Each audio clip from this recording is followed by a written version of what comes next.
Because I am a cybersecurity person, because AI is kind of all the rage, and because I'm also currently writing a book.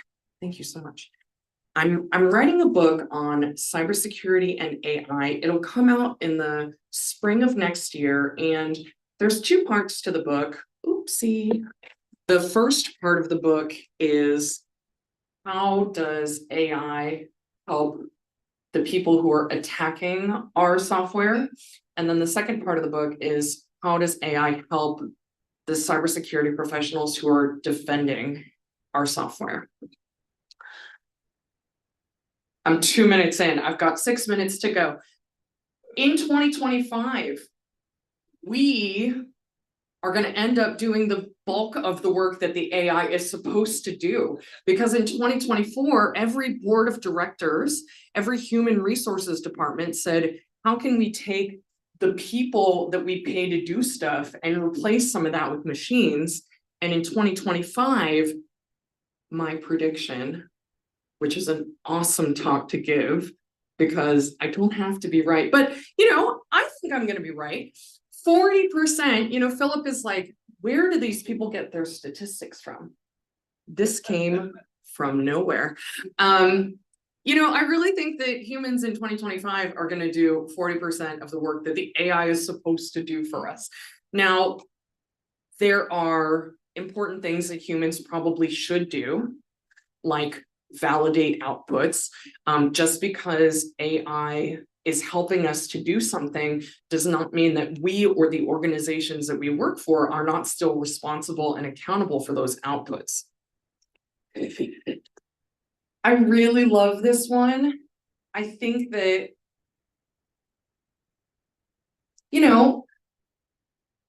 I'm like learning about AI. My 9-year-old daughter already knows about AI. It is so obvious to her what is AI and what is not. And she talks about AI in this way where she's just so ahead of the game and it's just natural. I expect that in this year, there are going to be 9-year-old kids, 14-year-old kids, 17-year-old kids that are going to do amazing things with AI because these young people are going to be able to have these really big ideas and be able to do so much with them. This one is weird. I do think that we as humans, we crave connection, we crave intimacy, and human relationships are actually really hard. And I think that AI is going to play a role in providing companionship substitutions. I think it's possible that there will also be AI that help us to behave better in our relationships. If I think about, your standard, call it a married partnership, probably one of the people in that partnership wishes that they could just talk and talk and talk and talk and talk, and that their person would just listen. And AI will listen. So I think that's probable. I picked this ages of 18 and 58. I can't remember what. We're going to talk about that later. All right, here is kind of a cybersecurity related one. Impersonation attacks are going to rise significantly. So 10 or 20 years ago, it was relatively easy to detect a phishing email. You could look at it and you could say, oh, those graphics are a little wonky. Oh, the grammar's not quite right. But these days, with AI, and AI being super great with not only language, but also tone, hackers, cyber criminals will take advantage of this. And it is going to be much easier for them to pretend to be other people, specifically trusted people and organizations, in order to get their social engineering victims to give them information. Hacktivism. So, we are in this room technologists.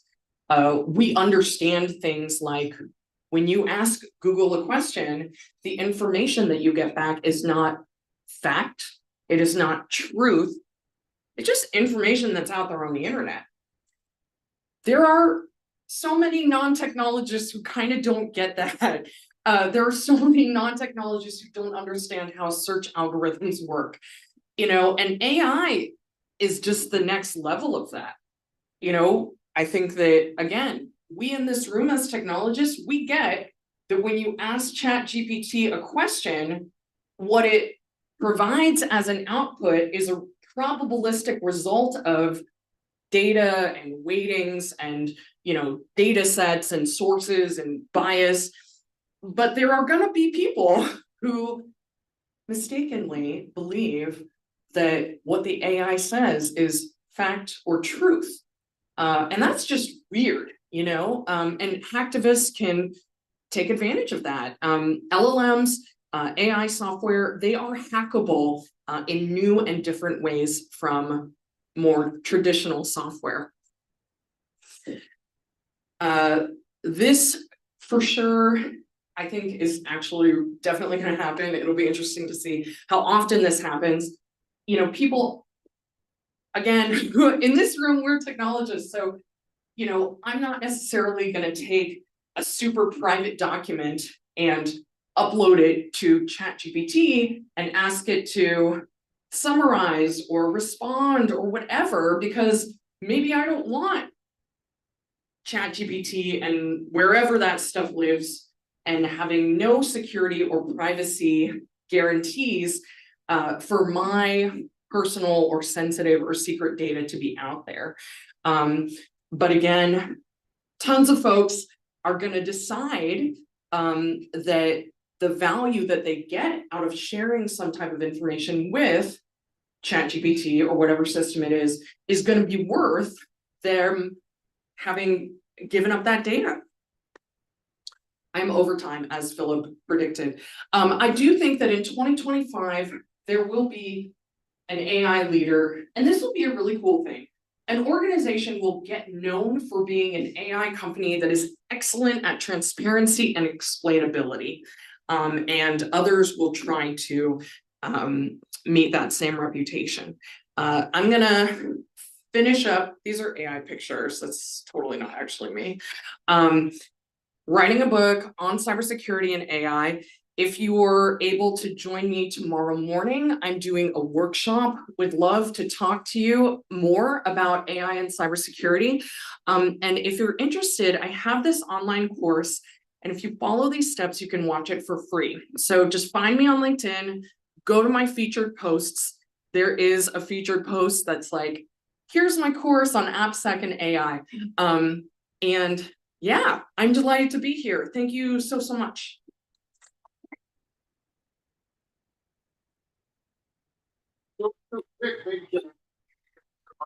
I would be delighted to answer questions.